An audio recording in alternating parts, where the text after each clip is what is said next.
So let's start again with JobSeeker, an extra $2.85 a day, $40 per fortnight.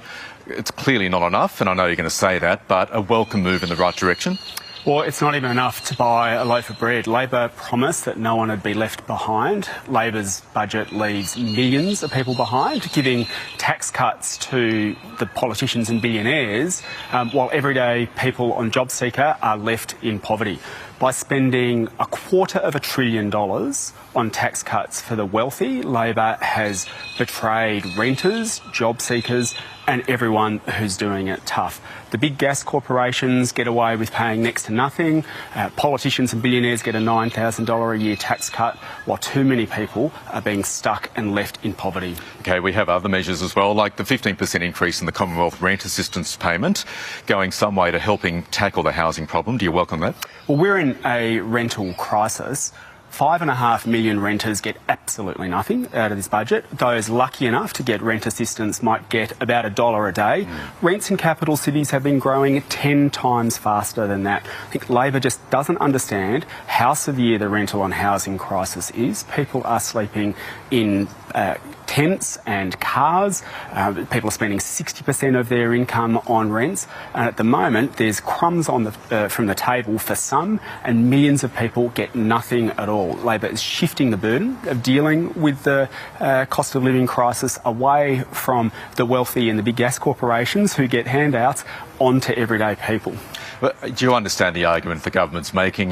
Clearly it would have liked to offer more to people, the most vulnerable Australians, but it doesn't want to risk stoking inflation, which will hurt more people if that leads the Reserve Bank to raise interest rates. Well, I don't think helping if job seekers are able to put a banana in their kid's lunchbox, that's not what's driving inflation. Like, helping people deal with the massive cost of living crisis is just the bare necessity. That's not what's going to drive inflation. What's driving inflation? High power bills, high rent, high costs of housing that's being driven by the massive profits being made by these big corporations. What Labor should have done is made the big gas corporations pay their fair share of tax, rein in excessive profiteering, freeze rents and power bills, and use the money raised from all of those taxes on the big corporations to lift people out of poverty. They haven't done that. They're asking everyday people to bear the burden while letting the wealthy and the big corporations off the hook. On another front, some initiatives to move Australia towards what the government hopes will be a clean energy future. $2 billion to promote renewable hydrogen. Good move?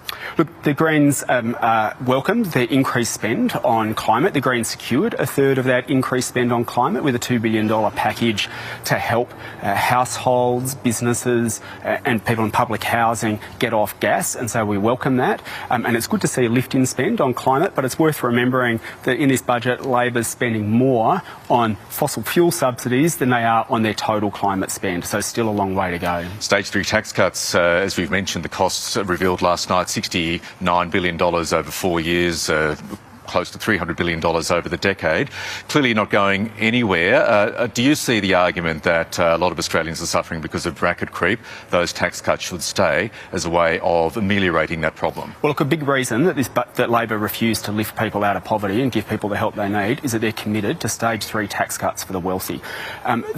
You've got to understand these stage 3 tax cuts, $9,000 a year for politicians and billionaires, while everyday people get next to nothing. This isn't about dealing with bracket creep. You've got the top 1% getting the same benefit as the bottom 65% combined. It will turbocharge inequality.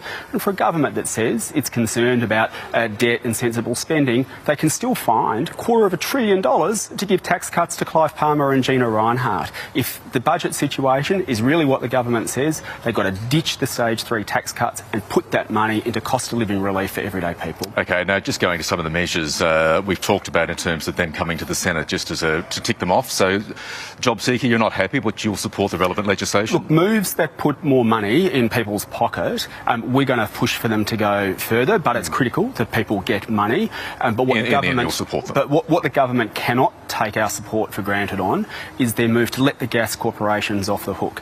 The government, Labor is raising more money from increasing student debt than they are from the big gas corporations that are making record profits during an energy crisis. So if Labor wants our support on the gas tax, it's got to make these gas corporations pay their fair share.